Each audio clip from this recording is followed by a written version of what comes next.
তারা গালি ছাড়া, মানুষকে অসম্মানিত করা ছাড়া, এইগুলি শেখা ছাড়া আর কিছু নাসিরুদ্দিন পাটোয়ারিদের মাধ্যমে শেখে না।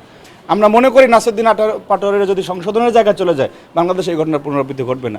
আর যদি তারা অর্বাচীনভাবে সমাজের যে কোনো শ্রেণী পেশার মানুষকে এই রকমের অপমান করে কথা বলে, হয়তো এই ঘটনার পুনরাবৃত্তি ঘটতেও পারে। আবার নাসিরুদ্দিন পাটোয়ারি, দেখুন এই প্রসঙ্গটা যখন চলে আসছে যে বাংলাদেশে 5ই আগস্টের পরে যেই ধরনের অশ্রাব্য ভাষায় কথা বলার রাজনীতি দেখেছি, শিষ্টাচার শেষ করে দেওয়ার, ধ্বংস করে দেওয়ার, পারস্পরিক শ্রদ্ধাবোধ ধ্বংস করে দেওয়ার, অর্থাৎ আপনার মানে আগে এমন ঘটনা আমি হাসিনার সময় দেখি না। যে আমি নিজে খুনি হাসিনার নিয়ে অনেক সময় অনেক কথাবার্তা বলতাম, যে ফেরাউনের লেডি ভার্সন বলতাম, আপনার অনেকে সাক্ষী।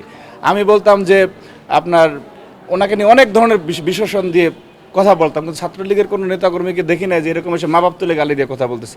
পলিটিক্যালি ফেস করার যে বিষয়টা, আজকে নাসিরুদ্দিন পাটোয়ারি প্রতিদিন আমাদের শিক্ষার্থীরা, আমাদের ছোটো বোনরা, ভাইরা যদি টেলিভিশন সেটের সামনে যায়, তারা গালি ছাড়া, মানুষকে অসম্মানিত করা ছাড়া, এইগুলি শেখা ছাড়া আর কিছু নাসিরুদ্দিন পাটোয়ারিদের মাধ্যমে শেখে না। সুতরাং আমি মনে করি যদি সেইটি তারা পরিকল্পিতভাবে না করে থাকে, সংক্ষুব্ধ সাধারণ মানুষের তার উপর যে ক্ষোভ রয়েছে সেটির বহিঃপ্রকাশ ঘটেছে। কারণ কিন্তু আমাদের কাছে একটি প্রশ্ন, যে এখন জিলহজ মাস চলে, তো জিলহজ মাসে তো শয়তানের উপর পাথর নিক্ষেপ করার কথা, কিন্তু ডিম কেন নিক্ষেপ করছে এটা সাধারণ মানুষ এখানকার বুঝবে। তারা ডিম নিক্ষেপ করেছে, তো সেটি আমি মনে করি সাধারণ মানুষের মাধ্যমে হয়েছে।